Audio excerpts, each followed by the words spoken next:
Bonsoir et bienvenue à cette séance ordinaire du Conseil municipal de la Ville de Rivière-du-Loup du lundi 15 juin. Je vais procéder à la lecture de l'ordre du jour. En 1, l'ouverture de la séance. En 2, l'adoption de l'ordre du jour. En 3, approbation du procès-verbal du 1er juin 2026. En 4, assemblée publique de consultation concernant le projet particulier de construction, de modification ou d'occupation d'un immeuble situé au 47A rue Saint-André. En 5, assemblée publique de consultation concernant le projet de règlement 2236 modifiant divers règlements d'urbanisme.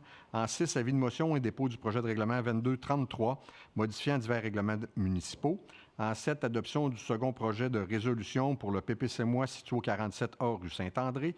En 8, adoption du règlement 2234 amendant le règlement 1237 afin d'augmenter le fonds de roulement. En 9, adoption du règlement 2235 concernant le lot 3 750 401 du cadastre du Québec. En 10, l'adoption du règlement 2236 modifiant divers règlements d'urbanisme.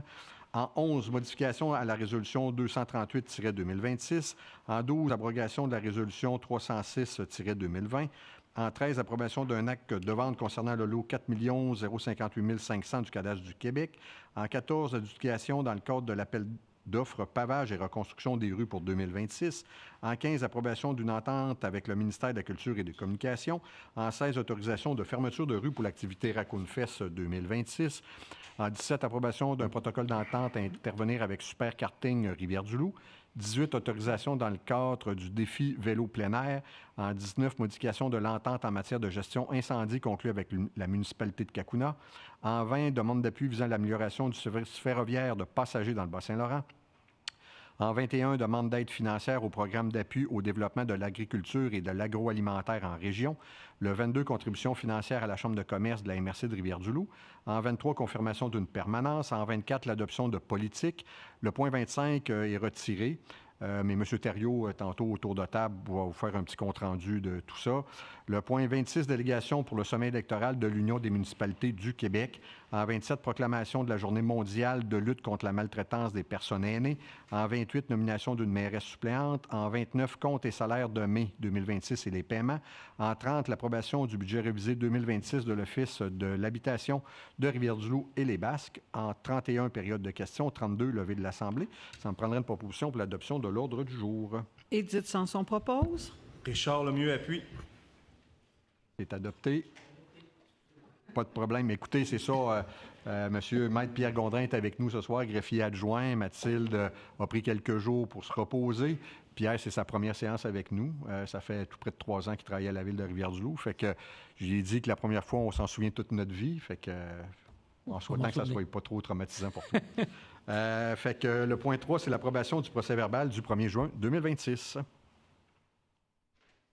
Oui, M. Pierre. Oui, là, c'est toi. Que ce Conseil approuve le procès-verbal de la séance ordinaire du 1er juin 2026.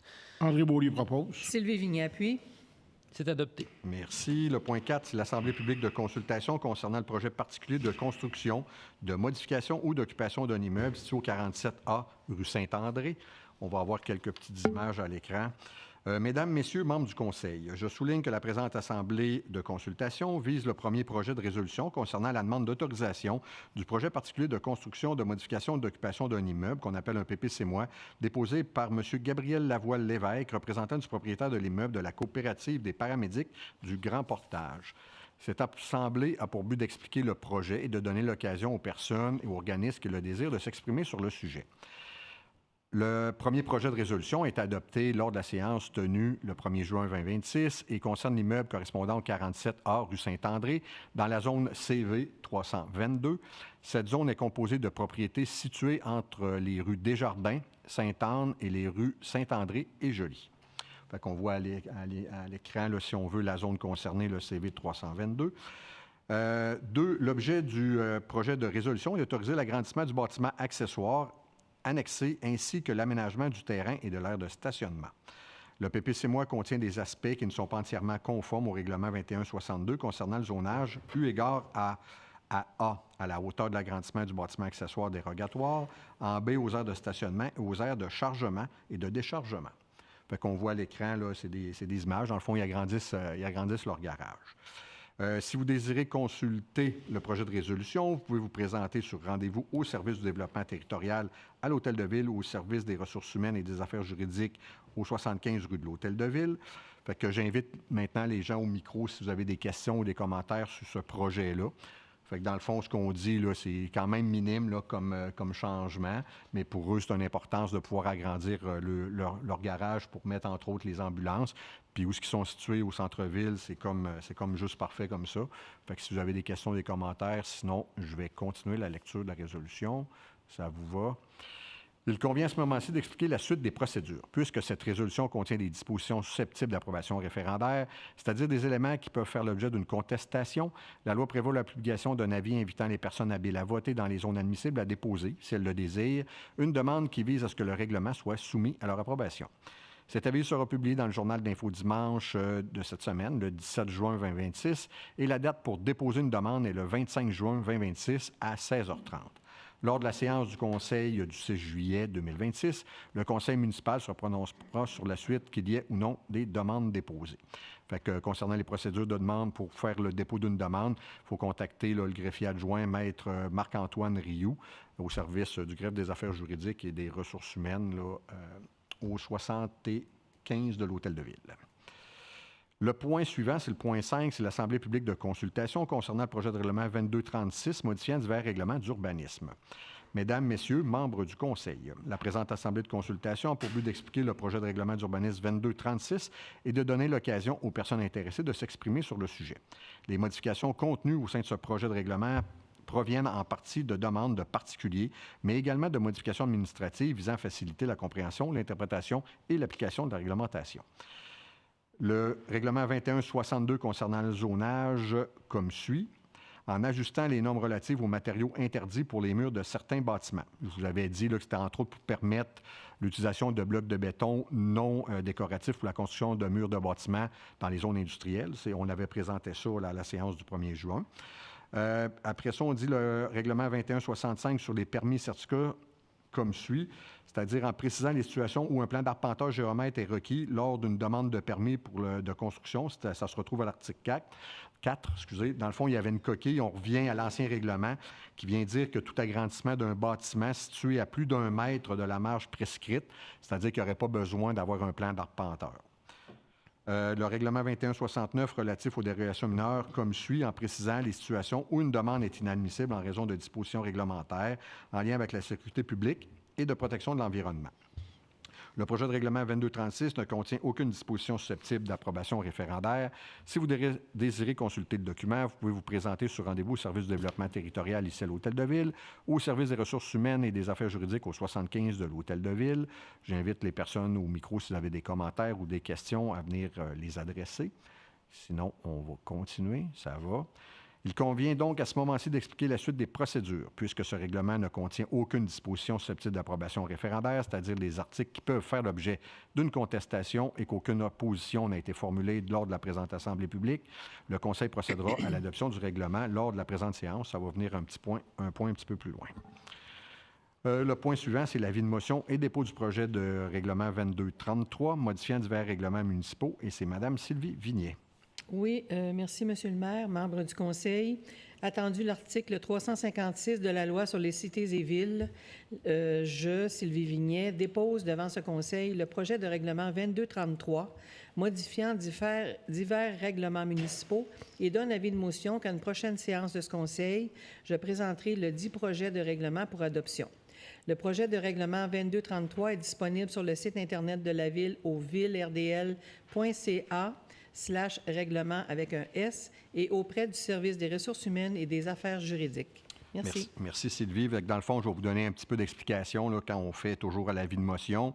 C'est qu'on fait un train de modification administrative. Ça fait quelques années qu'on le fait. Plutôt que modifier un règlement puis faire plusieurs résolutions, bon, on englobe tout ça dans le même. Fait qu'on va venir modifier dans le règlement le bon ordre et la paix. Entre autres, on va dire pour la possession et consommation de boissons alcoolisées, elle va être modifiée. Avant ça, c'était... Puis on parle sur la rue Lafontaine, là, quand il y aura des activités là, pour, entre autres, la festive, ces trucs-là. C'était permis entre 11h le matin et 22h le soir. Maintenant, ça va être permis entre 11h et 23h comme d'autres réglementations qu'on a. Fait que ça va être une des modifications qu'on va faire.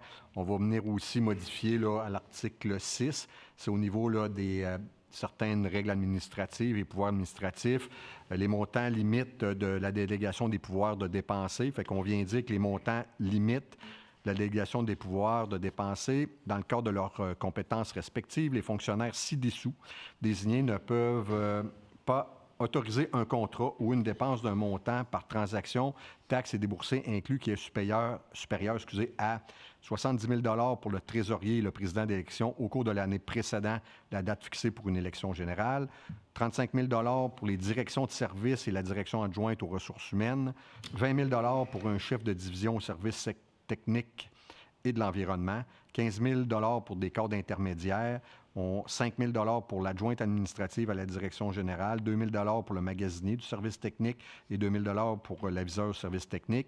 Mais tout ça, là, c'est des dépenses qui doivent être budgétées. Là. C'est pas, on y va comme ça. Puis nous, de toute façon, on a toujours en fin de mois les comptes et salaires. Fait qu'on voit les dépenses qui sont faites. Aussi, on vient dire autorisation pour la formation des fonctionnaires et employés. On vient dire que le Conseil délègue à chaque directeur de service la responsabilité d'autoriser les fonctionnaires et employés de son service à participer à des cours de formation ou de perfectionnement, à des colloques, des sessions d'études, des séminaires, des congrès ou autres déplacements semblables. On vient aussi dire que le contrat de location des terrains sportifs, fait que dans le fond, on vient déléguer le gestionnaire aux équipements et programmes sportifs, au coordonnateur du centre Premier Tech, de pouvoir là, signer des baux puis des ententes d'une maximale 5 ans. C'est sûr qu'on le sait par la bande, le conseil en est informé. Puis aussi au niveau, là, la personne qui est responsable du vieux manège, quand on vient pour signer les baux, bien, dans le fond, ils vont pouvoir signer le bail. Puis il n'y aura pas besoin d'une résolution du conseil, mais on va être averti pareil quand les baux vont se signer. Après ça, au niveau des demandes de subvention, on vient dire que le conseil délègue à l'ensemble des cadres dans leur champ de compétences respectifs le pouvoir de soumettre une demande de subvention. Après ça, au niveau de l'article 15, on parle d'émission de cartes de paiement ou de cartes de crédit corporatives. Le conseil délègue au trésorier le pouvoir de requérir et d'attribuer aux cadres intermédiaires et aux employés de la Ville qui jugent appropriés des cartes de paiement ou des cartes de crédit corporatives au nom de la Ville. Mais c'est en lien pour des achats pour la Ville. De toute façon, c'est des dépenses qui sont autorisées au niveau budgétaire. Fait que ça en est une chose aussi. Puis au niveau de modification du règlement sur le stationnement, fait que ça, on va avoir des images parce que des modifications au niveau du stationnement, fait que c'est plus facile à visualiser que juste en parole. Fait que Marie-Catherine va nous défiler quelques petits trucs. Bon, dans le fond, on vient dire à l'annexe 10 du règlement 2098 contient une liste de tous les passages piétons sur le territoire de la Ville. 2 ajouts sont proposés pour la rue Agnès-Giguère, soit face au numéro civique 3 et face au numéro civique 18. Fait qu'on va avoir le petit plan, là, dans le fond, ça va être un trottoir qui va être aménagé dans ce secteur-là. Bien, pas un trottoir, mais un lien piéton. Fait que les nouveaux passages piétons sont en rouge, permettent de relier le parc des Plateaux avec le trottoir nouvellement aménagé sur le côté nord de la rue Agnès-Giguère en passant directement dans le rond-point. Cette configuration est jugée la plus efficace d'un point de vue des utilisateurs qui cherchent toujours le chemin le plus court. Fait qu'on voit là, dans le secteur ce que ça va être. Après ça, on vient dire aussi à l'annexe 12 du règlement 2098 contient une liste de tous les endroits où le stationnement est interdit sur le territoire de la Ville. Un ajout est proposé pour la rue Fraser entre la rue Saint-Dominique et de Gaspé, soit face au numéro civique 1, 3 et 5 sur la rue Fraser. Fait qu'on a là une petite carte. La nouvelle interdiction de stationner doit améliorer la visibilité des usagers de la route dans ce secteur compte tenu de la configuration particulière de la rue à cet endroit. Puis nous, c'était des demandes de citoyens là, qu'on avait eues. Là, on voit le petit tracé rouge. Là, c'est vraiment dans ce coin de rue-là, si on veut, dans ce secteur-là. Ce changement vient renforcer la sécurité des automobilistes, piétons, cyclistes et des autres usagers. On a aussi à l'annexe 12, toujours, on dit que contient la liste de tous les endroits où le stationnement est interdit sur le territoire de la Ville. Une modification est proposée pour la rue Saint-Louis, soit côté ouest entre les rues Sainte-Anne et La Fontaine.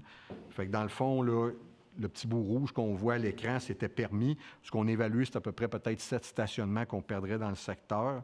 Puis juste pour votre information, là, dans la dernière semaine, là, la semaine dernière, il y a eu une rencontre là, avec des gens de Medway, avec des gens de Transport Voisy, Taxi Beaulieu, puis des gens responsables à la ville pour voir de quelle façon, au niveau du stationnement, puis si on met une zone de débarcadère, tout ça. Fait que je sais que c'est à l'étude présentement. Fait qu'on vient dire qu'actuellement, le stationnement est interdit du côté ouest de la rue Saint-Louis, ce qui était déjà en jaune, entre la rue La Fontaine et le numéro civique 24.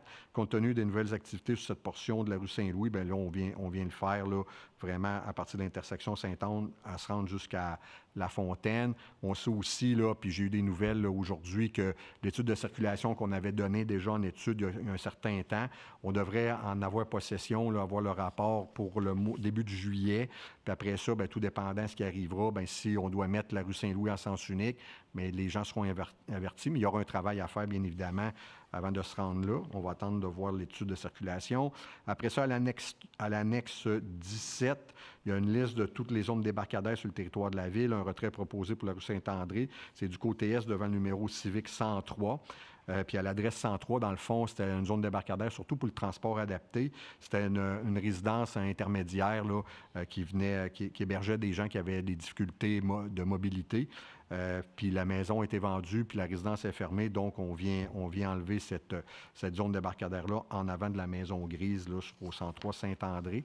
Puis il y a une autre petite chose que je veux vous dire aussi, parce que je m'étais pris une note, mais il n'est pas sur le... Oui, on parle des stationnements, là, stationnement limité à 120 minutes.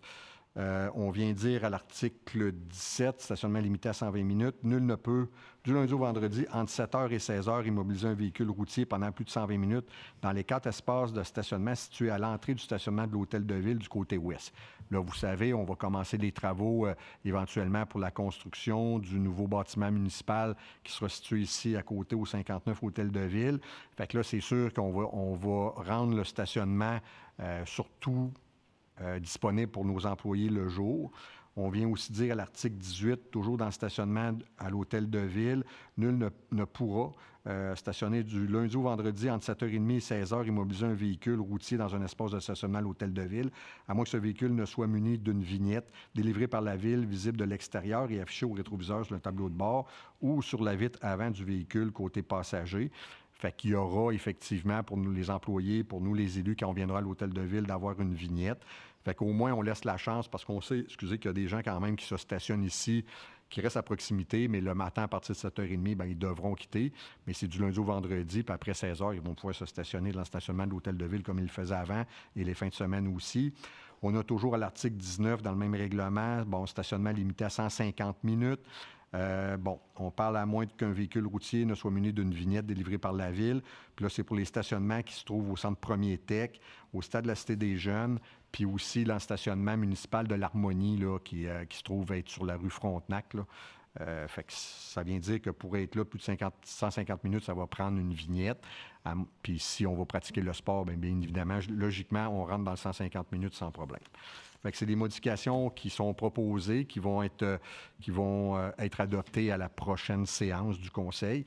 Mais à l'avis de motion, je trouve toujours intéressant là, de vous le vulgariser parce que c'est plus facile s'il y a des gens qui se sentent interpellés parce qu'on veut modifier, bien, au moins ils ont la chance de venir ici au micro la séance suivante pour venir s'exprimer sur le sujet. Le point 7, c'est l'adoption du second projet de résolution, le PP-Semois, situé au 47A rue Saint-André. Attendu qu'un projet particulier de construction, de modification ou d'occupation d'un immeuble, PP-Semois, a été déposé pour le lot numéro 4 057 493 du Cadastre du Québec, correspondant à l'adresse 47A rue Saint-André, dans la zone CV 322, par la Coopérative des paramédics du Grand Portage, CTAEQ Incorporé, afin de procéder à l'agrandissement du bâtiment accessoire annexé et à l'aménagement du terrain et son aire de stationnement. Attendu le dépôt au Comité consultatif d'urbanisme, CCU, du 12 mai 2026, de plans préparés par Daniel Dumont, architecte, de la firme Daniel Dumont Architecte Incorporé, sous le numéro 25-037, Attendu que le projet particulier de construction ne respecte pas l'ensemble des dispositions du règlement 2162 concernant le zonage, eu égard à l'extension d'une construction dérogatoire dont l'usage est conforme et aux dispositions relatives aux aires de stationnement. Attendu que ce projet respecte les objectifs du plan d'urbanisme établi pour le secteur centre-ville et vient augmenter la surface végétalisée de celui-ci dans un contexte de changement climatique et de lutte contre les îlots de chaleur. Attendu qu'en date du 12 mai 2026, les membres du CCU ont analysé ce projet particulier en fonction des critères d'évaluation contenus au règlement 2167 et recommandent au Conseil d'accepter cette demande conformément au plan déposé. Attendu que ce Conseil juge opportun d'approuver la demande. Attendu que le premier projet de résolution a été soumis à une assemblée publique de consultation le 15 juin 2026 à 19h30 à la salle du Conseil de l'Hôtel de Ville située au 65 rue de l'Hôtel de Ville. Attendu qu'à la suite de cette assemblée, ce Conseil ne désire apporter aucun changement au projet de résolution. Attendu que le second projet de résolution doit être soumis aux personnes habiles à voter, ayant le droit de signer une demande de participation à un référendum, puisqu'il contient des dispositions susceptibles d'approbation référendaire. Attendu qu'un avis public à cet effet sera publié dans l'hebdomadaire Info Dimanche du 17 juin 2026. Attendu que toute demande de participation à un référendum devra être transmise à la greffière au plus tard le 8e jour suivant la publication du dit avis, soit d'ici le 25 juin 2026 à 16h30. En conséquence, il est proposé et appuyé que ce Conseil, sous la recommandation du Comité consultatif d'urbanisme, adopte le deuxième projet de résolution concernant la demande de projet particulier de construction pour l'immeuble décrit en préambule et consistant en l'agrandissement du bâtiment accessoire annexé ainsi que l'aménagement du terrain et de son aire de stationnement, le tout conformément au plan produit par la firme Daniel Dumont, architecte incorporé, toujours sous le numéro 25-037. Assujettissent ce projet particulier de construction au règlement 2168 sur les plans d'implantation et d'intégration architecturale. Édith Sanson propose. Carl Thériault appuie. Adopté. Merci. Le point 8, c'est l'adoption du règlement 2234, amendant le règlement 1237 afin d'augmenter le fonds de roulement. Je déclare que l'adoption du règlement 2234 vise à modifier le règlement 1237 constituant un fonds de roulement.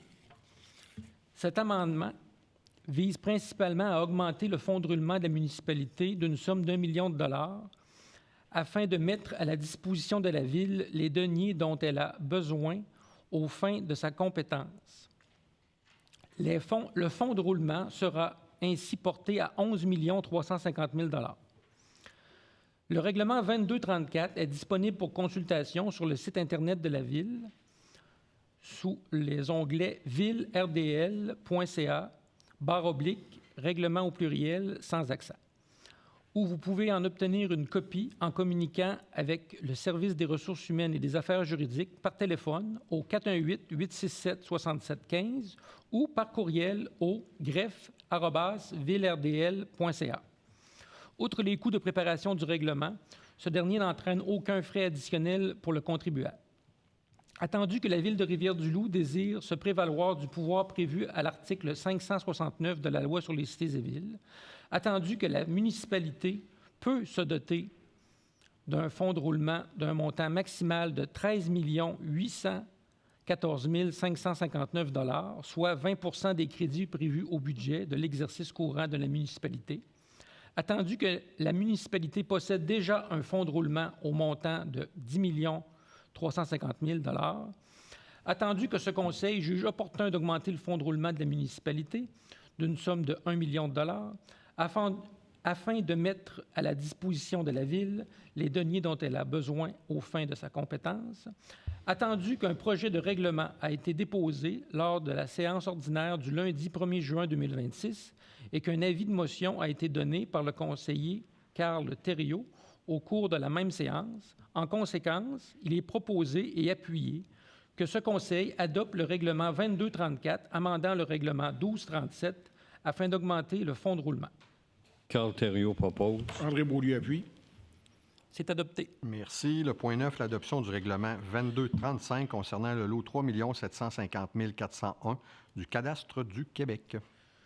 Je déclare que le règlement 2235 concernant le lot 3 750 401 du cadastre du Québec a pour but d'autoriser l'usage C3E, service de garderie et centre de la petite enfance, sur le lot 3 750 401, soit le 84 chemin des Raymonds.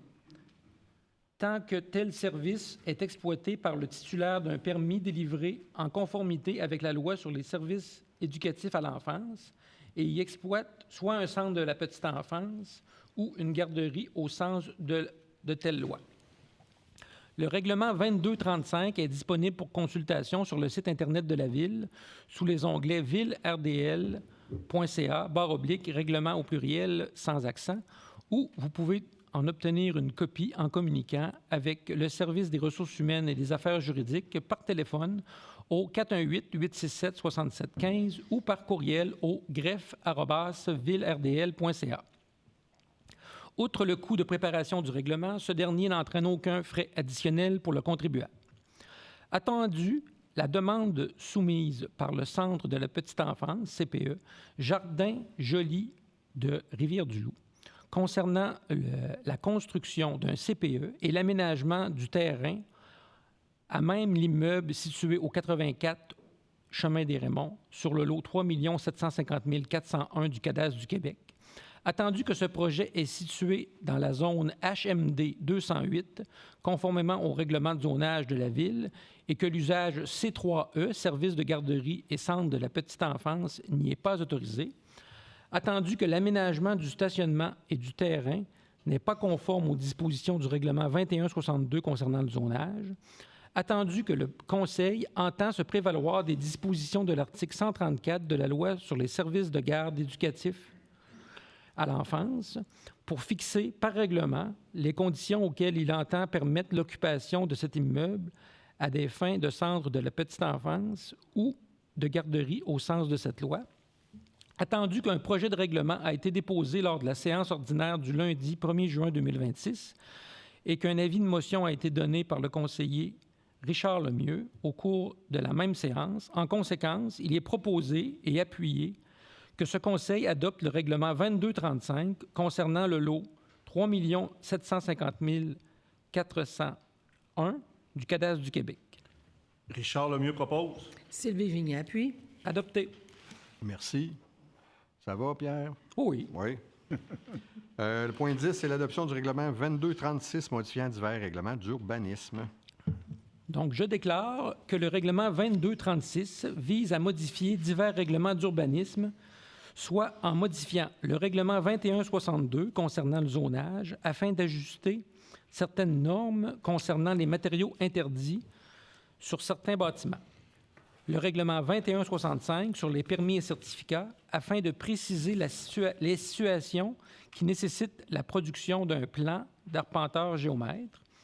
Le règlement 2169 relatif aux dérogations mineures afin d'apporter des précisions sur l'admissibilité d'une demande en zone de contrainte. Suivant l'adoption du premier projet de règlement, des modifications de nature syntaxique ont été apportées au texte afin d'en faciliter la compréhension.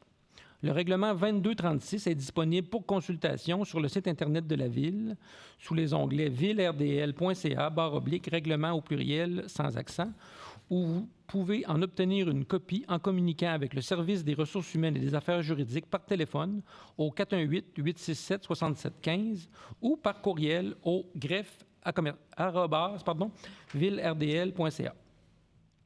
Outre les coûts de préparation du règlement et de publication de l'avis public requis par la loi pour son entrée en vigueur, ce dernier n'entraîne aucun frais additionnel pour le contribuable en date des présentes.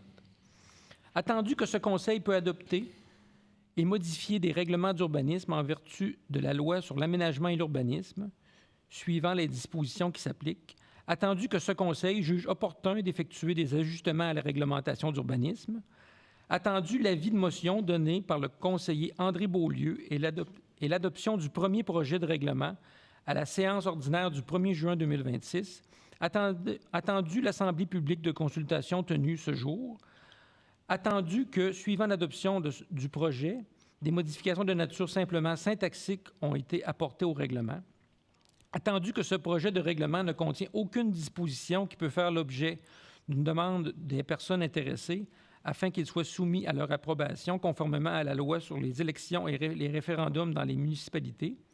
En conséquence, il est proposé et appuyé que ce Conseil adopte le règlement 2236 modifiant divers règlements d'urbanisme. André Beaulieu propose. Carl Thériault appuie. Adopté.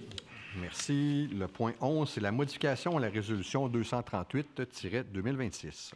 Attendu l'adoption par ce Conseil de la résolution 238-2026 lors de la séance ordinaire du 1er juin 2026 concernant l'adjudication dans le cadre de l'appel d'offres STE-2026-02-12, construction de nouveaux bureaux administratifs, attendu qu'il y a lieu d'apporter une modification à cette résolution. En conséquence, il est proposé et appuyé que ce Conseil modifie la résolution 238-2026 en autorisant tout ingénieur du service technique et de l'environnement à signer tous les documents requis à cet effet pour la Ville de Rivière-du-Loup et au nom de celle-ci. Confirme le reste du contenu de la résolution 238-2026. Carl Thériault propose. Richard Lemieux appuie. Adopté. Merci. Bien, dans le fond, on vient spécifier parce qu'on avait nommé un de nos ingénieurs dans le dossier, mais là, on vient dire que tous les ingénieurs de la Ville pourraient signer des documents à donnant le cas l'absence d'un ou l'autre. Là, fait que c'est important de le faire. Juste, Monsieur le maire, on avait nommé le directeur du service, puis on modifie pour les ingénieurs. OK, les ingénieurs. OK, je pensais qu'on avait nommé un ingénieur, mais dans le fond, c'était le directeur. Mais OK, parfait, Marie-Catherine. Le point 12, c'est l'abrogation de la résolution 306-2020. Attendu qu'il est opportun d'abroger la résolution 306-2020 du 6 juillet 2020 désignant le directeur du service finances et trésorier pour agir à titre de directeur général intérimaire de la Ville de Rivière-du-Loup durant l'absence pour vacances annuelles de la direction générale. En conséquence, il est proposé et appuyé que ce Conseil abroge à toute fin que de droit la résolution numéro 306-2020 du 6 juillet 2020. Édith Sanson propose. Carl Thériault appuie. C'est adopté. Mais dans le fond, c'est qu'on n'a plus besoin maintenant. On avait nommé M. Moreau, le Jacques, qui remplaçait à l'époque M. Lagacé quand il est absent ou pour ses vacances. Mais maintenant qu'on a un directeur général adjoint, bien, c'est lui qui va veiller au remplacement de notre direction générale. Point 13, c'est l'approbation d'un acte de vente concernant le lot 4 058 500 du cadastre du Québec. Que ce Conseil autorise la greffière ou, à son défaut, un greffier adjoint à signer pour la Ville de Rivière-du-Loup et au nom de celle-ci l'acte de vente joint à la présente résolution concernant l'acquisition d'un immeuble connu comme le lot 4 058 500 du cadastre du Québec, circonscription foncière de Témiscouata. Autorise que des modifications mineures, lesquelles devront être approuvées par la greffière, soient effectuées dans les 10 actes avant leur signature au besoin, tant que cela n'a pas d'impact sur les principales obligations souscrites par la Ville. Autorise le trésorier à approprier une somme de 18 450 $ du surplus affecté, fonds industriels, pour procéder à cet achat. André Beaulieu propose. Sylvie Vignet appuie. C'est adopté. Merci. Dans le fond, c'est un terrain dans le parc industriel. C'est le terrain où ce qui était buanderie Normand à l'époque. Vous savez que ça l'a passé au feu. Fait que nous, quand ils ont racheté un terrain plus grand à la ville, parce que justement, ils se sont logés un bâtiment beaucoup plus volumineux que l'ancien, il avait été convenu avec eux sur certaines conditions, puis les conditions sont respectées, c'est qu'ils devaient faire une étude environnementale parce que suite à un incendie, on sait que dans une buanderie, ils ont des produits, des fois, qui peuvent être des contaminants. Fait que l'étude environnementale a été faite par l'ancien propriétaire, c'est concluant, il n'y a pas de contamination, puis il fallait qu'ils viennent niveler le terrain. Fait que nous, on le rachète comme le prix qui avait été vendu à l'époque à 5,95 $ du mètre carré. Puis dans le but, bien, on va leur revendre éventuellement quand il y aura un projet X ou Y dans le parc industriel. Bon, on aura un terrain à notre disposition pour pouvoir le revendre. Fait que c'est pour ça qu'on le fait. Le point 14, c'est de l'adjudication dans le cadre de l'appel d'offres pavage et reconstruction de rue 2026. Il est proposé et appuyé que ce Conseil, sous la recommandation du chef de la division Travaux publics du Service technique et de l'environnement, accepte la soumission de Colas Québec Incorporé pour le projet STE 2026-04-28, pavage et reconstruction des rues 2026, incluant les 2 rues en option prévues, au montant de 2 831 769,78 $, taxes nettes, et l'autorise à signer tous les documents requis à cet effet pour la Ville de Rivière-du-Loup et au nom de celle-ci. Carl Thériault propose. Sylvie Vignet appuie. Adopté. Merci. Bien, dans le fond, on avait 2 soumissionnaires sur ce projet-là. Il y avait Colas, là, qu'on donne le contrat. Il y avait Pavage Rimouski. Puis la bonne nouvelle dans tout ça, c'est qu'on va être capable de tout faire les rues qu'on avait prévues, plus même les rues qui étaient en option. Fait que je vais vous ventiler ça un petit peu. Là. Fait qu'on va toucher à la rue Prévost entre Coristine, Alfred Fortin. On va être la rue Coristine entre Thomas Jones à Élevé-Dumais. La rue Fraser des Cerisiers à Desormes. De Chauffaille entre le boulevard Armand-Thériault et Saint-Henri. La rue Mère-Entier, qui est en avant là, de l'ancienne Villa Fréserville ou le centre jeunesse maintenant, de la rue Saint-Henri à De Chauffaille. Le boulevard Hôtel de Ville de Armand-Thériault à la rue Saint-Pierre. Les rues qui étaient en option, Sainte-Anne, la rue Sainte-Anne de Saint-Pierre à Saint-André, puis la rue Prévost, là, dans Saint-Udger, de Thomas Jones à Élevé-Dumais. Fait que ce qui... on fait toutes ces rues-là qu'on a prévues. Puis, juste pour vous donner une idée aussi, dans notre budget qu'on avait voté, si on veut, en 2026, on avait prévu une somme totale là, de 3 675 000 à peu près. Là. C'est 3 674 682.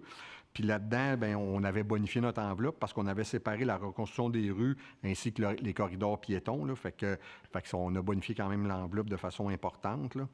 Puis, quand on regarde tout ça, fait que dans le fond, là, on va faire le trottoir de la rue Montcalm. On parle d'un montant de 273 000. On va faire un trottoir sur la rue Alexandre de 75 000, plus le contrat qu'on donne ce soir à Colas. On est rendu à 3 179 700.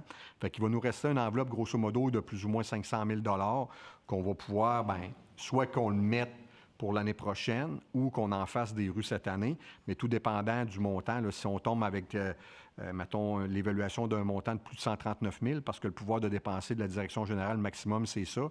Sinon, il faut aller en appel d'offres là, sur le SEAO. Mais là, je vous dis tout de suite que la portion de la rue Lafontaine, là, entre Dollard et Chouinard, là, pas loin de la commission scolaire, bien, on a eu un bris d'aqueduc dans le secteur. Bien, il y avait une valve à changer, en tout cas un débit-mètre ou quelque chose du genre. Là.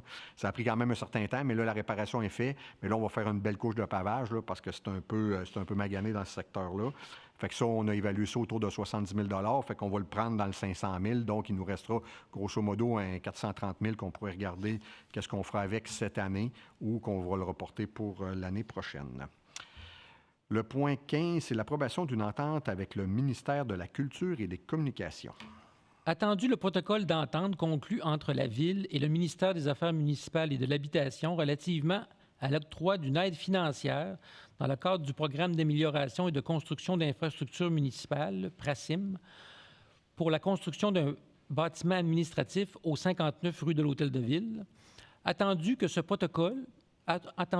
par ce protocole, la Ville s'engage à respecter la politique d'intégration des arts à l'architecture et à l'environnement des bâtiments et des sites gouvernementaux et publics, attendu que cette politique stipule notamment que le bénéficiaire d'une subvention gouvernementale visant la réalisation d'un projet de construction ou d'agrandissement d'un bâtiment ou d'un site ouvert au public doit prévoir la nature et l'emplacement d'une œuvre d'art devant être incorporée au bâtiment ou au site en vertu du calcul des sommes assujetties selon le décret 955-66, tel que stipulé à l'annexe 1 et des frais administratifs applicables selon le décret 315-2000.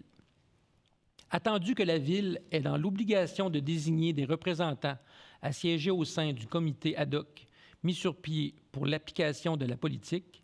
En conséquence, il est proposé et appuyé que ce conseil désigne Mme Julie Martin, gestionnaire des programmes culturels et patrimoniaux du service loisirs, culture et communautaire, à titre de représentante du propriétaire, désigne Mme Alicia Leblond, directrice adjointe aux ressources humaines du service des ressources humaines et des affaires juridiques à titre de représentante des usagers, désigne M. Antoine Guy à titre d'architecte du projet, désigne M. Pascal Gamache, ingénieur au service technique et de l'environnement, à titre d'observateur, désigne la directrice générale, Mme Marie-Catherine Bégin-Drolet, à titre de signataire de l'entente de frais de service entre le ministère de la Culture et des Communications et la Ville, du contrat maquette entre la Ville et le ou les artistes en concours et du contrat de réalisation de l'œuvre d'art entre l'artiste retenu et la Ville. Édith Sanson propose. Carl Thériault appuie. Adopté. Merci. Bien, dans le fond, c'est le 1 là, qu'on doit mettre là, dans un bâtiment public, si on veut. Fait que, grosso modo, là, on parle du budget pour l'œuvre. On est autour de 88 000 $.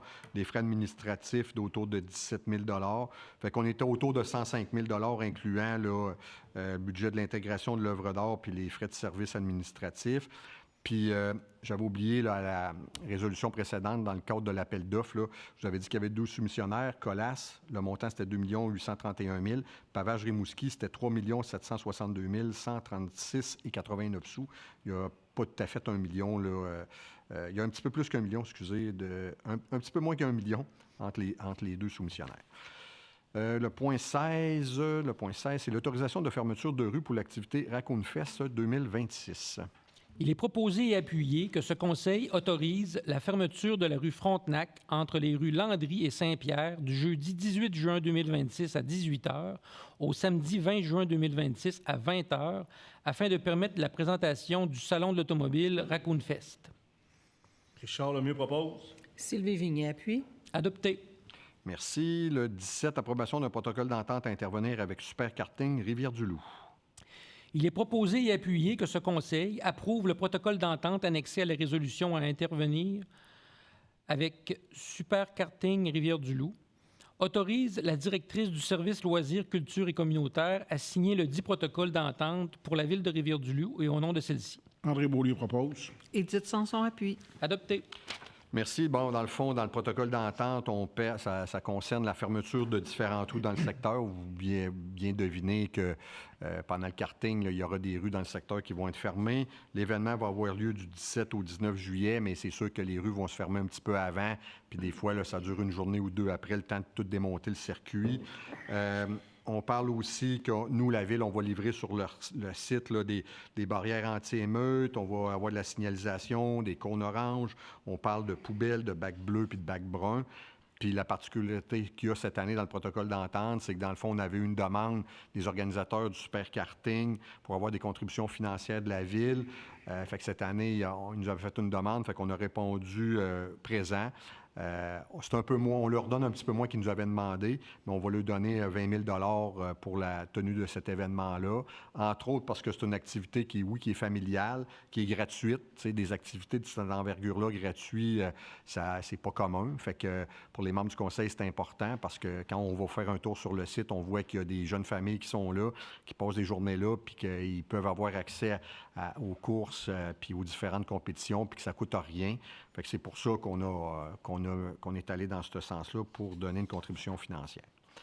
Le point 18, c'est l'autorisation dans le cadre du défi vélo plein air. Il est proposé et appuyé que ce conseil autorise l'organisation du défi vélo plein air sur son territoire les 11 et 12 juillet 2026 dans le cadre de son activité de financement, et ce, conditionnellement à l'obtention de toutes les autorisations requises en vertu des lois et règlements applicables, dont notamment celles de la Sûreté du Québec et du ministère des Transports et de la Mobilité durable. Richard Lemieux propose. Carl Thériault appuie. Adopté. Merci. 19, c'est la modification de l'entente en matière de gestion incendie conclue avec la municipalité de Cacouna. Attendu que la municipalité de Cacouna souhaite augmenter la rapidité et l'efficience des réponses en cas de situation médicale d'urgence vitale en attendant l'arrivée des techniciens ambulanciers. Attendu que la municipalité de Cacouna et la ville de Rivière-du-Loup ont pris connaissance de l'entente de service de premier répondant proposée par l'Établissement territorial de Santé Québec desservant la région du Bas-Saint-Laurent et plus spécifiquement des modalités d'application relatives à l'implantation et à l'opération d'un service de premier répondant. Attendu que la ville de Rivière-du-Loup et la municipalité de Cacouna ont conclu une entente de service en matière de gestion incendie le 14 décembre 2023. Attendu que la municipalité de Cacouna désire ajouter le service de premier répondant niveau 1 à la dite entente. Attendu que la ville de Rivière-du-Loup, via son service de sécurité incendie, offre déjà le service de premier répondant à sa population et qu'il est disposé à offrir le même service à la municipalité de Cacouna via l'entente de service en matière de gestion incendie. Attendu le financement récurrent proposé par le ministère de la Santé et des Services sociaux. Attendu que le financement couvre la quasi-totalité des coûts engendrés par le service de premier répondant. En conséquence, il est proposé et appuyé que ce Conseil autorise le maire et le directeur du service de sécurité incendie à signer l'addenda 1 visant à modifier l'entente intervenue entre les parties le 14 décembre 2023 en matière de gestion incendie afin d'y ajouter le service de premier répondant niveau 1 pour la ville de Rivière-du-Loup et au nom de celle-ci. Richard Lemieux propose. Édith Sanson appuie. Adopté. Merci. Bien, dans le fond, ce qui est intéressant, c'est qu'avec le financement qu'on va avoir, bien, ça va couvrir en grande majorité là, les coûts de tout ça. C'est sûr qu'on n'est pas capable de savoir exactement ce que ça pourrait coûter de façon supplémentaire. Mais si on regarde, parce qu'on offre le même service à Saint-Modeste, puisque le directeur du service incendie nous disait, bon, il y a 5 à 10 sorties annuelles là, qui pourraient être faites, fait qu'on évalue à peu près la même chose pour Cacouna. Fait que c'est pour ça qu'on trouve intéressant de pouvoir le faire. Le point 20, c'est demande d'appui visant l'amélioration du service ferroviaire de passagers dans le Bas-Saint-Laurent. On n'est pas convaincu que ça va changer de quoi, mais on a eu une demande là, pour faire une résolution dans ce sens-là. Attendu que le transport ferroviaire constitue un service essentiel pour le développement économique, touristique, social et territorial des régions du Bas-Saint-Laurent et de la Gaspésie. Attendu que le service ferroviaire de passagers assuré par Via Rail entre Montréal, Québec et Halifax a vu sa fréquence réduite de moitié en 2012, entraînant une diminution importante de l'accessibilité au transport collectif pour les citoyens de la région. Attendu que les horaires actuels des trains dans les municipalités du Bas-Saint-Laurent sont peu adaptés aux besoins de la population, limitant ainsi l'utilisation du train comme moyen de transport efficace. Attendu que le transport ferroviaire représente une alternative durable à l'automobile et contribue à la réduction des gaz à effet de serre.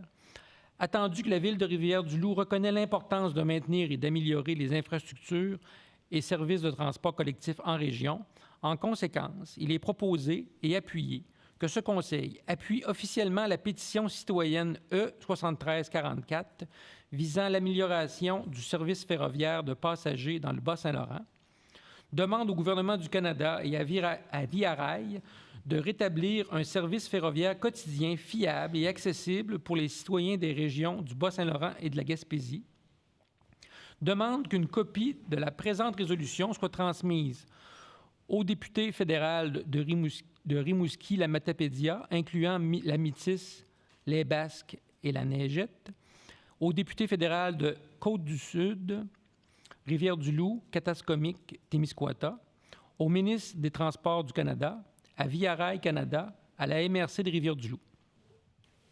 Sylvie Vignet propose. Carl Thériault appuie. Adopté. Ça pourrait être quand même intéressant de pouvoir bonifier cette offre de service-là. Quand on parle de faire un TGV Québec-Toronto, on a déjà le train ici, mais on n'a pas de service. Fait qu'on pourrait quand même bonifier ça avant de penser peut-être d'investir des milliards dans un TGV. J'ai rien contre un TGV, mais il me semble qu'on pourrait penser aussi aux gens en région. On pense souvent des grands centres, mais nous autres, on est souvent laissés pour contre. Le point 21 demande d'aide financière au programme d'appui au développement de l'agriculture et de l'agroalimentaire en région. Il est proposé et appuyé que ce Conseil autorise le dépôt d'une demande d'aide financière au programme d'appui au développement de l'agriculture et de l'agroalimentaire en région pour le volet promotion des produits régionaux. autorise la gestionnaire des programmes culturels et patrimoniaux du service loisirs, culture et communautaire, Mme Julie Martin, à signer les documents relatifs à la demande pour la Ville de Rivière-du-Loup et au nom de celle-ci. Sylvie Vignet propose. André Beaulieu appuie. Adopté. Merci. Bien, dans le fond, c'est en lien avec la gestion du marché public. Vous avez peut-être vu passer là, que le marché public va recommencer au mois de juillet. Ça va être à tous les samedis à partir du 4 juillet au 26 septembre. Ça va être de 9h à 13h. Puis ça va être au 60 rue du Rocher, là, pas loin de la bibliothèque. C'est un projet qui est évalué de grosso modo autour de 38 000 $. Puis la subvention possible, c'est un maximum de 50 % de la subvention. Donc, on pourrait peut-être aller chercher un montant de 19 000 $. Le point 22, c'est la contribution financière à la Chambre de commerce de la MRC de Rivière-du-Loup. Attendu que le maintien du port d'attache du service de traversier reliant Rivière-du-Loup à la rive nord du fleuve Saint-Laurent à son site de la Pointe est une priorité énoncée par ce Conseil, attendu que la Chambre de commerce de la MRC de Rivière-du-Loup a entrepris des démarches afin de représenter les intérêts du milieu et a mis sur pied un fonds de sauvegarde financé par des contributions du secteur privé, attendu que le milieu économique s'est mobilisé afin d'amasser des sommes pour soutenir ces démarches et que la Ville a été sollicitée pour y participer, attendu que ce fonds vise à assurer la poursuite des démarches et à soutenir la capacité d'action du milieu dans ce dossier, attendu que l'implication de la Ville s'inscrit dans une volonté de soutenir un dossier d'intérêt collectif tout en partageant l'effort financier avec le milieu, attendu qu'il est dans l'intérêt de la Ville de participer à cet effort collectif et de contribuer, aux côtés des acteurs du milieu, aux démarches visant le maintien de la traverse, mais également visant à obtenir de la transparence dans ce dossier. En conséquence, il est proposé et appuyé que ce Conseil autorise une contribution financière maximale de 30 000 $ à être versée à la Chambre de commerce de la MRC de Rivière-du-Loup, laquelle est assujettie aux conditions suivantes. Toute demande de déboursement devra être accompagnée de pièces justificatives suffisantes. Le montant de l'aide municipale ne pourra excéder 50 % de toute dépense soumise à la Ville pour remboursement. Sont exclus des sommes admissibles à un remboursement, toute dépense n'ayant pas un lien raisonnable avec des actions posées visant à maintenir le service de traversier à Rivière-du-Loup ou visant à obtenir de la transparence dans ce dossier. Réaffirme son opposition au déménagement du service de traversier, considérant que la décision est basée sur un processus opaque et apparemment orienté. Carl Thériault propose. Sylvie Vignet appuie. Adopté. Merci. Bien, dans le fond, je ne vous ferai pas... si vous voulez avoir des informations concernant là, ce fonds-là, oui, il y a un fonds, il y a des gens du secteur privé, la Ville collabore. C'est sûr que la Chambre de commerce a un plan d'action. Nous, on a été mis au fait, mais c'est bien évident que ce n'est pas nous, les élus, qui vont le commenter. Fait que si jamais vous voulez avoir des informations additionnelles, ça serait peut-être bon de discuter avec Mme Mignot de la Chambre de commerce. Puis j'imagine que dans les prochaines semaines, pourra faire peut-être des annonces ou autres sur ce qu'ils veulent entamer comme choix pour la suite des choses. Mais nous, on réitère bien évidemment que le processus manque de transparence par rapport aux études qui ont mené à la décision. Ça fait des années qu'on le répète, mais on est toujours à la même place. Fait qu'on souhaite bien évidemment obtenir ces études-là qui ont mené à la décision. Puis on va toujours le réaffirmer tant et aussi longtemps qu'on ne les aura pas obtenus. Fait que la Chambre de commerce fait un travail colossal dans ce dossier-là. Puis nous, c'est important aussi de les accompagner dans les démarches qu'ils font. Le point 23, c'est la confirmation d'une permanence. Attendu que la période de probation de M. Gabriel Belzile est arrivée à échéance, attendu que son rapport d'évaluation démontre qu'il répond à l'ensemble des critères d'évaluation et qu'il a atteint le niveau d'adaptation requis pour occuper les responsabilités liées à son poste, attendu que la période de probation accomplie permet de confirmer qu'il a atteint le niveau d'exigence technique et comportementale adéquat pour remplir ses fonctions. En conséquence, il est proposé et appuyé que ce Conseil, sous la recommandation de la directrice adjointe aux ressources humaines du Service des ressources humaines et des affaires juridiques, confirme la permanence de M. Gabriel Belzile en tant que technicien en génie civil au service technique et de l'environnement en date du 15 juin 2026, conformément aux dispositions de la Convention collective du syndicat des fonctionnaires municipaux de Rivière-du-Loup, division Col-Blanc, FISA. Édith Sanson propose. Carl Thériault appuie. Adopté. Merci. Bien, ce poste-là, c'est une classe 1 qui comporte 8 échelons, débutant à 31,54 jusqu'à 43,80 Le point 24, c'est l'adoption de politique. Il est proposé et appuyé que ce Conseil adopte la politique de prévention et de prise en charge des situations de harcèlement psychologique, la politique en santé et sécurité au travail, ainsi que la politique de prévention de la violence conjugale, familiale ou à caractère sexuel au travail, annexée à la présente résolution, lesquelles remplacent à toute fin que de droit toute politique adoptée antérieurement sur le même sujet. Autorise la direction générale et le service, et la directrice adjointe aux ressources humaines du service des ressources humaines et des affaires juridiques à signer les dites politiques pour la Ville de Rivière-du-Loup et au nom de celle-ci. André Beaulieu propose. Édith Sanson appuie. Adopté. Merci. Bien, dans le fond, c'est ça, c'est des documents là, de travail pour l'interne. C'est vraiment des documents administratifs. Ça ne sera pas sur le site web de la Ville. Par contre, s'il y a des gens qui auraient un intérêt à les obtenir, c'est toujours possible en passant par la loi de l'accès à l'information. Mais c'est vraiment c'est des politiques comme dans plusieurs entreprises on peut avoir. C'est des obligations qu'on a. Fait qu'on vient juste respecter nos obligations en même temps dans ce sens-là.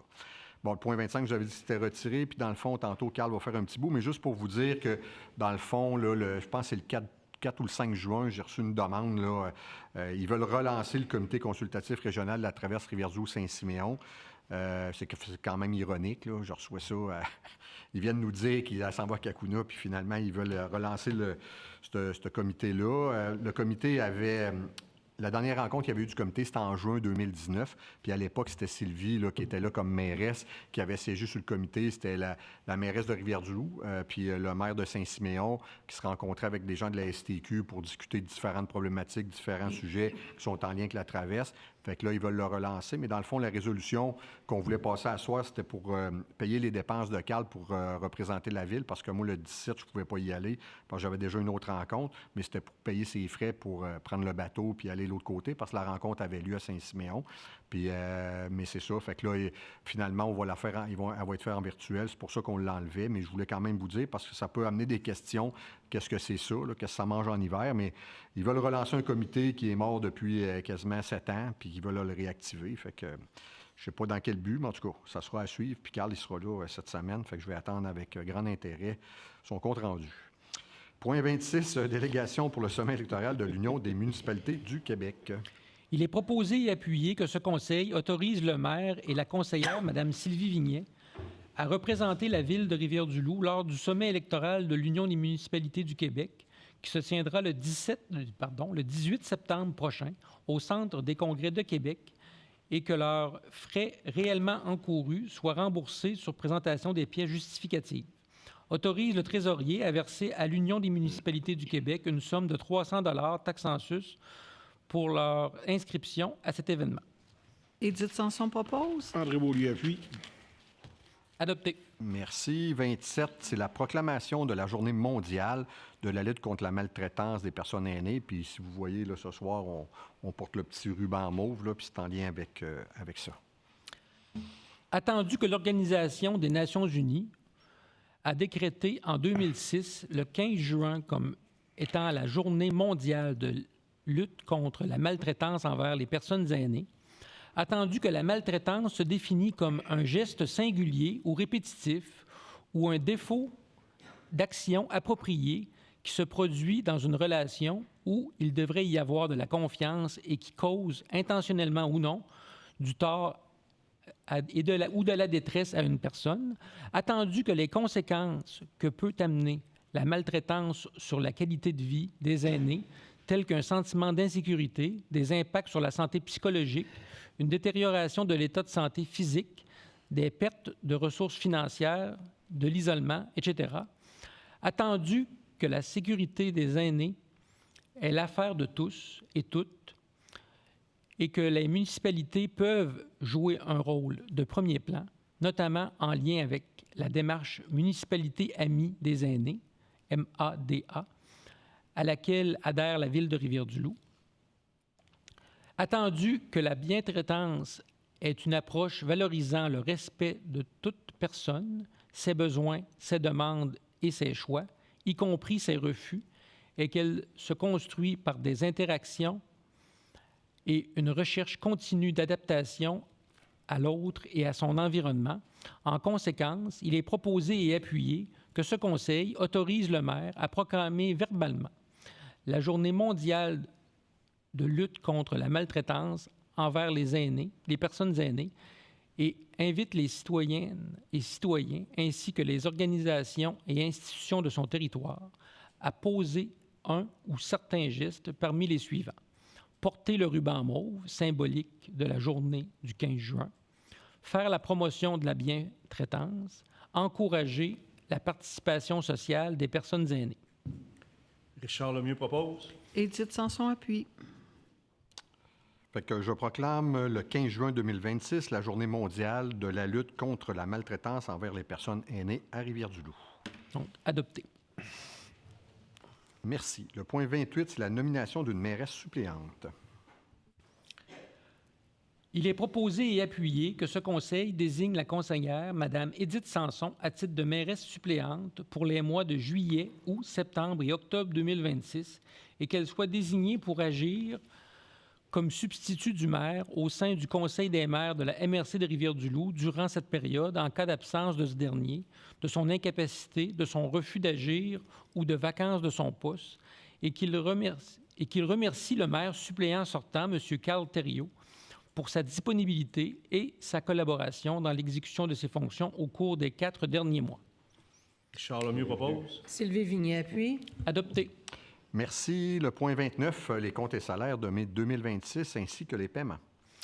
Il est proposé et appuyé que tous et chacun des engagements mentionnés à la liste de mai 2026 soient approuvés et que le maire et le trésorier soient autorisés à certifier à cette fin la dite liste au montant de 7 459 457,53 $, que le trésorier soit autorisé à émettre les paiements requis selon les listes des 16 et 17 juin 2026 au montant de 908 815,23 $, que ce Conseil prennent acte des paiements des salaires de mai 2026 au montant de 725 290,37 $, que ce Conseil prenne acte des paiements du service de la dette en intérêt de mai 2026 au montant de 142 284,50 $, que ce Conseil prenne acte des listes des paiements des incompressibles du mois de mai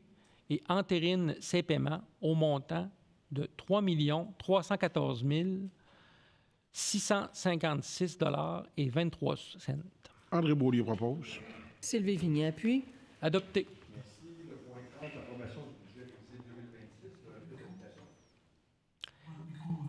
Merci, Luc.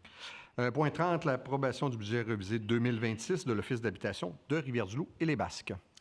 Il est proposé et appuyé que ce Conseil approuve le budget révisé 2026 de l'Office d'habitation de Rivière-du-Loup et les Basques, annexé à la résolution, conformément au rapport d'approbation daté du 4 juin 2026 par la Société d'habitation du Québec. Carl Thériault propose. Sylvie Vignet appuie. Adopté.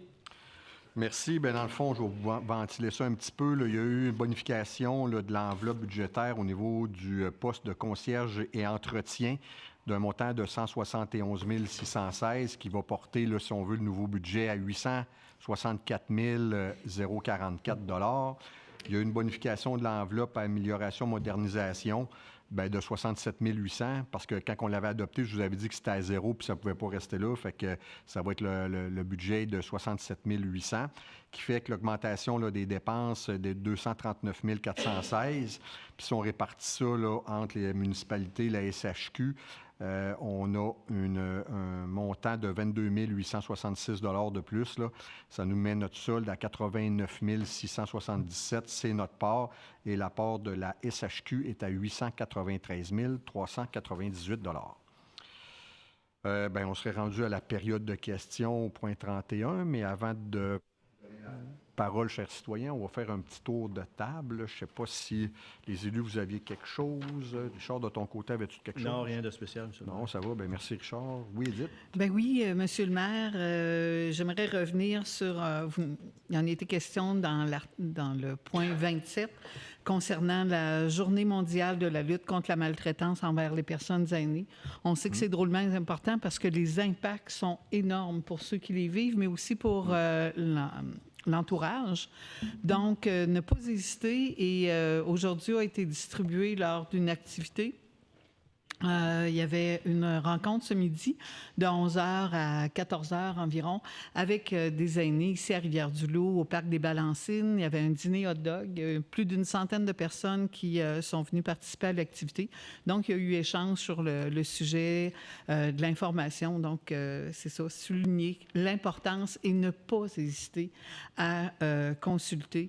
Il y a un numéro d'aide à la maltraitance adulte aîné qui est le 1-800-489-2287. Alors, toujours, ne pas hésiter à s'informer parce que dans le doute, on peut avoir une très bonne information, des suivis, puis c'est important parce que l'impact est majeur quand les gens vivent ça dans leur environnement. Merci. Oui, merci, Edith. Rien de André, spécial, rien de monsieur le maire. spécial. Monsieur Carl, Oui, Monsieur le maire, membre du conseil. ça Donc, te fait plaisir, là? Oui, oui, je vais être présent, j'ai hâte, c'est pas possible, au comité régional de la Société des traversiers du Québec, là, qui a lieu mercredi à 10h30. On va être en Teams là, avec d'autres représentants d'organismes de la ville. Certains vont dire, pourquoi vous allez là, c'est déjà décidé. Bon. D'abord, d'une part, la politique de la chaise vide, c'est très mauvais. Il faut se montrer la figure.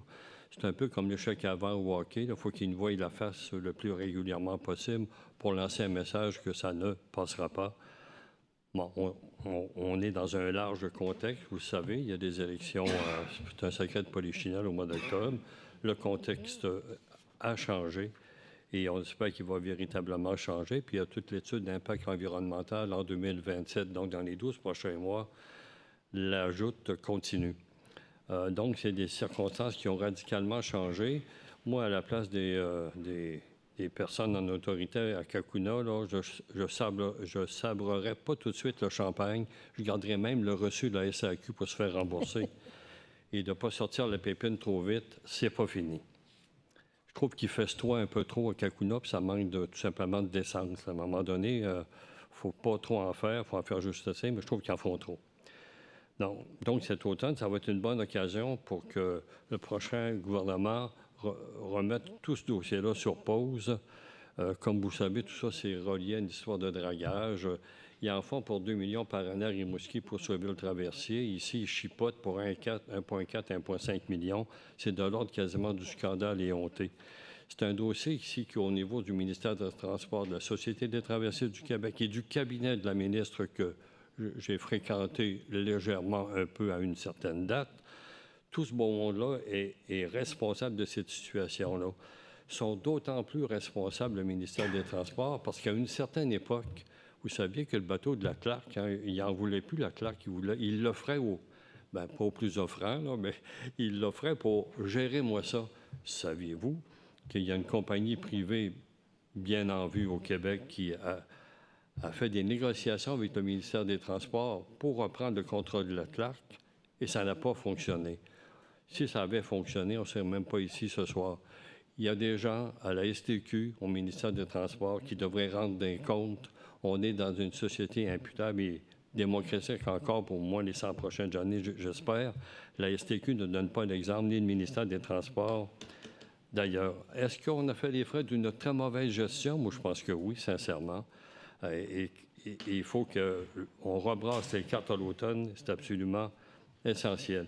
Moi, je voudrais souligner le travail des députés libéraux, Monsef Deradji, le péquiste Pascal Bérubé, et tout le travail que fait la Chambre de commerce. Mais on l'a vu tantôt par la résolution où la Ville donne un appui financier important. Moi, je vois ça un peu comme si on serait en deuxième période de prolongation dans un 7e match d'une série 4-7. Ce n'est pas encore terminé. Et ceux qui veulent boire le champagne, mettez-le pas trop tôt au frais. Ce n'est pas nécessaire. Merci. Merci, Carl. Sylvie.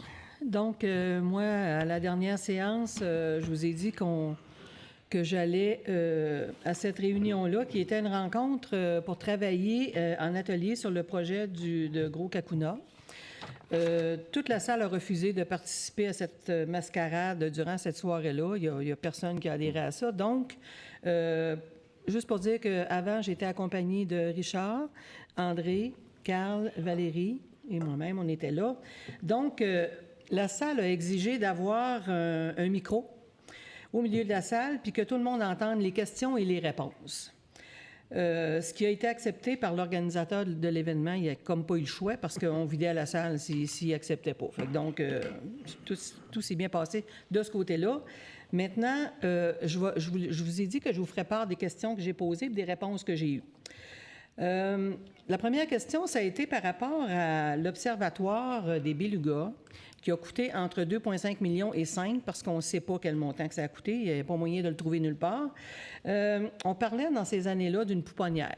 Aujourd'hui, on ne parle plus d'une pouponnière, on parle d'un habitat essentiel fréquenté par des mères et leurs jeunes. Tu sais, c'est une vraie farce. Le but, c'est de protéger l'espèce. Qu'est-ce qui se passe?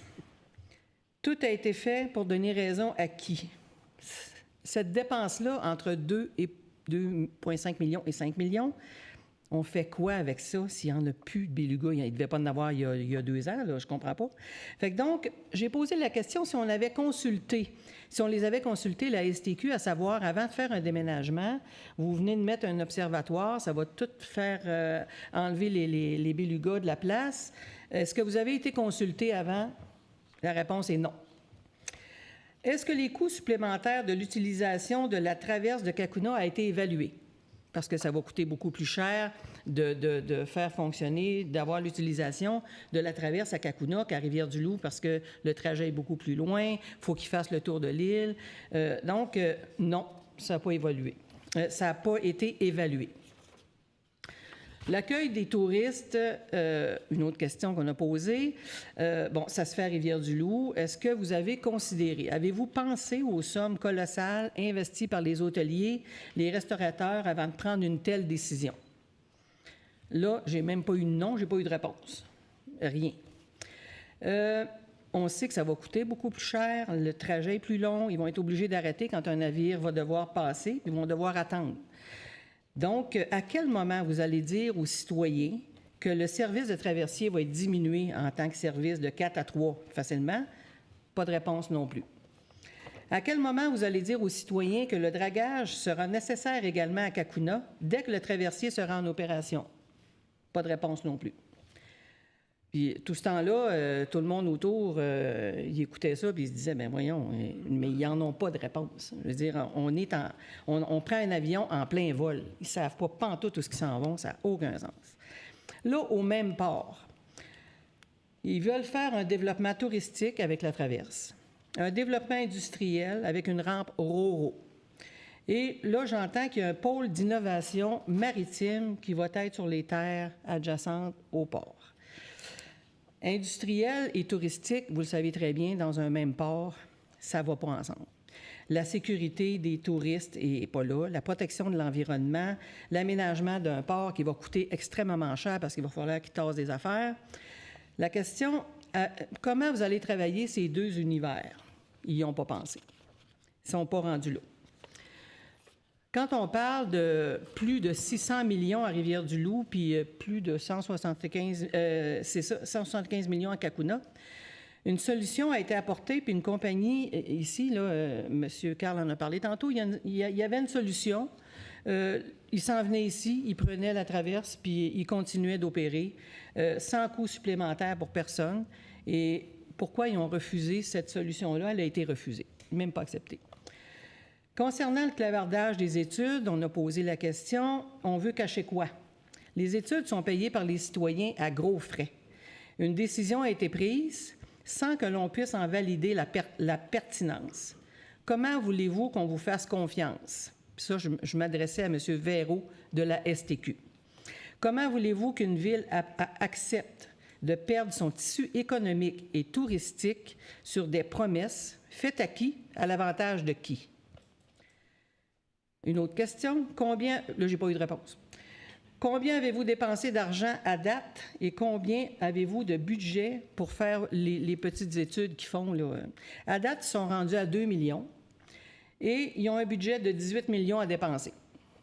Ça, j'ai eu ça comme réponse. 18 millions, ça en coûtait 20 pour prolonger le quai ici.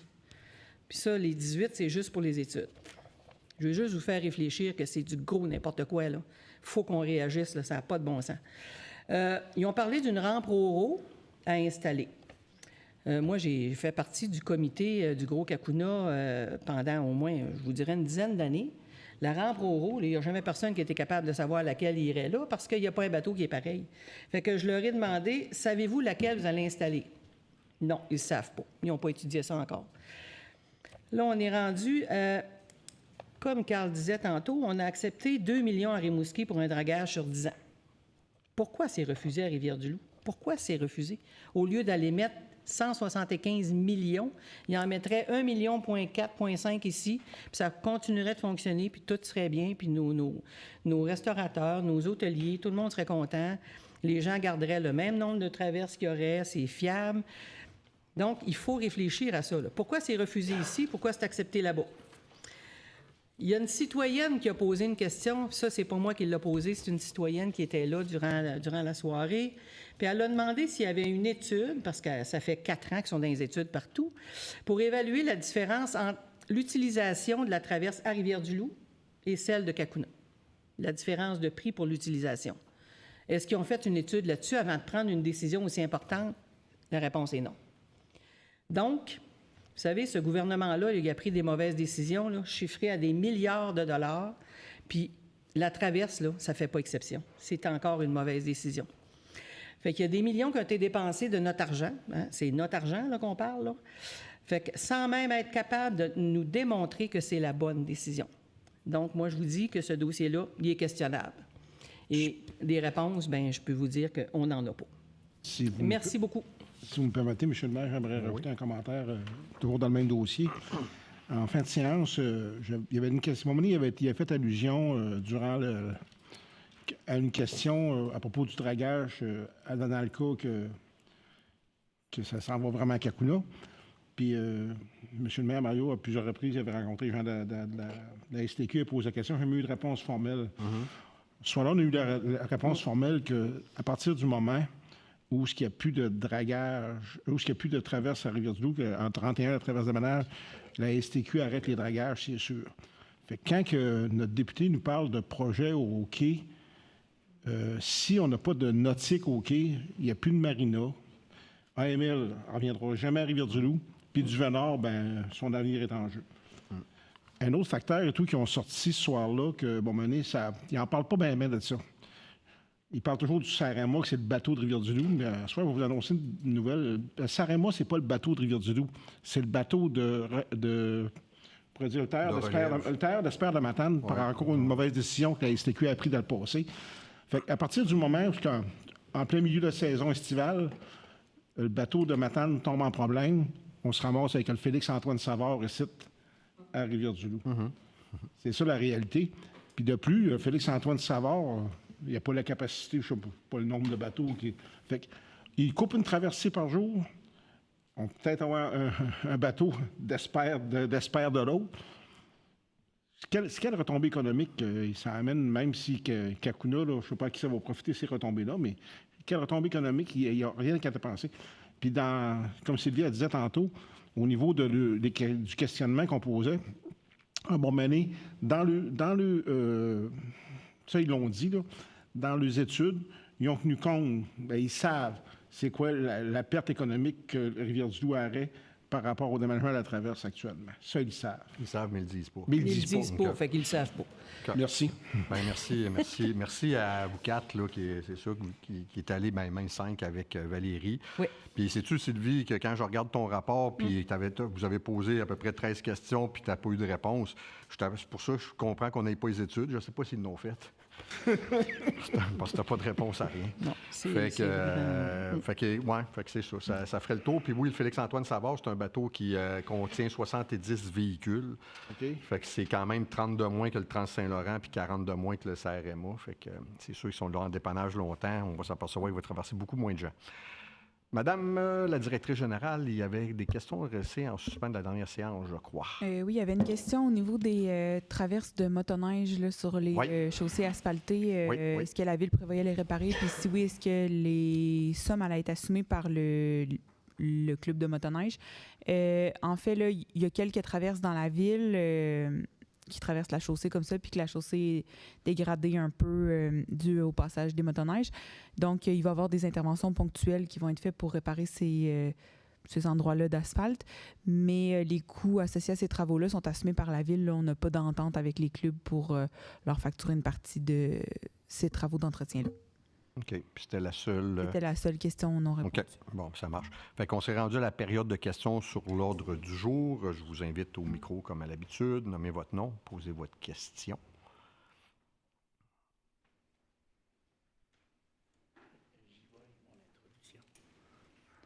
Merci, M. le maire, qu'on Oui. puisse poser des questions ici. Oui. Ah oui? Ah oui, oui.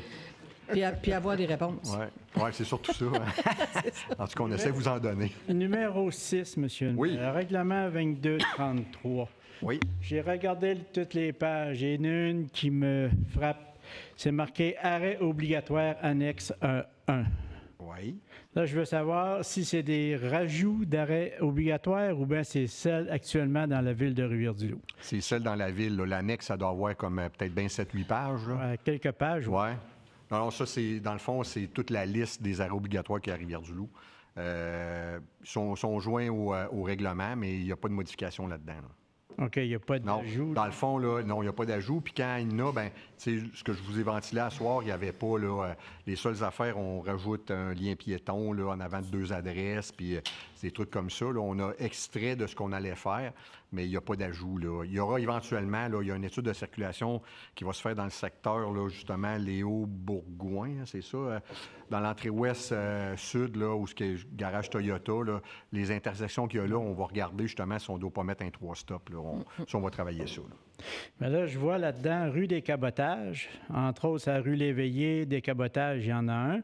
Oui. On parle face au numéro civique 73 au rond-point, face au numéro civique 59, le rond-point. Ça, Le c'était tout rond-point. dans la présentation de tantôt, là? Oui, Attendez-moi 30 secondes. à la page 12, en bas de la page. La page 12, oui, je suis pas sûr. J'ai pas tout imprimé le Ben, c'est- règlement au complet, mais moi, je regardais, là, Puis on parle d'ajout de stop, Mais là, si monsieur? vous me dites que c'est les règlements, les arrêts obligatoires qui sont actuellement dans la ville, Oui. c'est à la rue des Cabotages, là, en face au numéro civique 73, j'en vois pas, moi, actuellement. OK. Oui, parce que c'est ça, on n'a pas, dans la modification qu'on vient de faire là, on n'a pas ajouté de nouveaux arrêts obligatoires. Là. On ne l'a pas rajouté.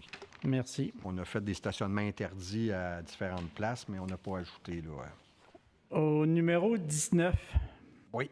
ça va coûter combien à la municipalité de Cacouna pour avoir les premiers répondants, les services de médical d'urgence, premier répondant Ben, numéro 1? Moi, ce que j'en sais, d'après moi, ça ne lui coûtera rien parce que ça va être payé par Santé, là, comment ils l'appellent, là, Santé Québec. Ça va être payé. C'est un addenda qu'on vient mettre, si on veut, à leur entente qu'on a au niveau de la service incendie, mais pour eux, il n'y aura pas de... question autrement. Ça va nous rapporter combien? Ah, ça va nous rapporter combien? D'après moi, ça ne nous rapportera rien de plus. Là. Ça va être un in and out. Là. Ils vont nous donner un montant, puis on va offrir le service. Ça va dépendre. C'est sûr que si on fait beaucoup d'interventions, ça va nous revenir plus cher, mais si on a 2 interventions à faire dans l'année, on a une enveloppe pour ça. Dans le fond, Mais c'est je sais pas prévu que ça ramène des revenus Ouais. à la ville parce que c'est vraiment subventionné par Santé Québec. Fait que les frais engendrés, Quand on va sortir, comme on va M. le maire envoyer une dit, c'est un in and out. Les seuls frais qui sont pas remboursés, c'est au niveau du véhicule là, qui sert à ça, mais c'est un véhicule qui est à Cacouna, fait que ça, c'est eux qui vont assumer ces frais-là, mais il n'y a pas de revenus pour la ville directement reliés à l'ajout de ces services-là. On n'a pas de dépenses supplémentaires. C'est ça. Il n'y a pas de dépenses supplémentaires pour la ville. Merci. Pas de problème, M. Levasseur. Est-ce qu'il y avait des questions sur l'ordre du jour? Sinon, on va être rendu à l'autre point. Oui? Autre sujet? Oui? C'est beau, M. Guérette. La parole est à vous. Serge Guérette, Monsieur le maire, membre du conseil. J'étais aussi à la rencontre de 14 heures. Avant de vous adresser mon petit laïus, juste vous dire une question que moi, j'ai posée. Je demandais aux gens qui étaient là, qui avez-vous consulté pour être certain qu'il n'y a pas de risque quelconque de relier à accoster un navire à Gros-Kakuna dans ce que vous prévoyez faire? La réponse, c'est on a consulté les meilleurs spécialistes. OK. J'ai dit en sous-question, avez-vous rencontré un capitaine chevronné qui a déjà fait ça? Réponse, non. À mon sens, ça aurait été de la base. Ceci étant dit, je suis devant vous ce soir pour me joindre à vous. Comme citoyen, je sais que Camério me regarde. Enregistrez-les, passez-les tant que vous voulez, vous avez ma permission. Si nos journalistes ici présents veulent en faire un usage qu'ils jugeront utile, faites-les aussi. Je veux mettre à l'épreuve ce que la valeur d'une question, d'une demande d'un citoyen vaut dans notre démocratie au Québec. Et je la fais de la façon suivante. Monsieur le maire, membre du conseil, à titre de citoyen intéressé par les études ayant soutenu le processus de décision de la relocalisation du traversier de Rivière-du-Loup vers Kakuna, je réclame à notre actuelle première ministre le droit de pouvoir recevoir, et ce, avant le déclenchement prochain des élections provinciales, copie de l'intégralité des documents composant ce dossier d'intérêt public, sans coupure, retrait ou caviardage d'aucune sorte. En ce moment, le gouvernement m'interdit, à titre de citoyen, dans un cadre démocratique, de pouvoir apprécier et ainsi comprendre le cheminement de pensée des décideurs au dossier. Maintenir cette interdiction est contraire à l'obligation cardinale de tout gouvernement, qu'il soit municipal, provincial ou fédéral, de rendre compte en toute transparence. Cette opacité, si elle demeurait, m'autoriserait à croire qu'elle puisse être liée à l'usage d'études théoriques, voire d'études factices, mais stratégiquement commodes.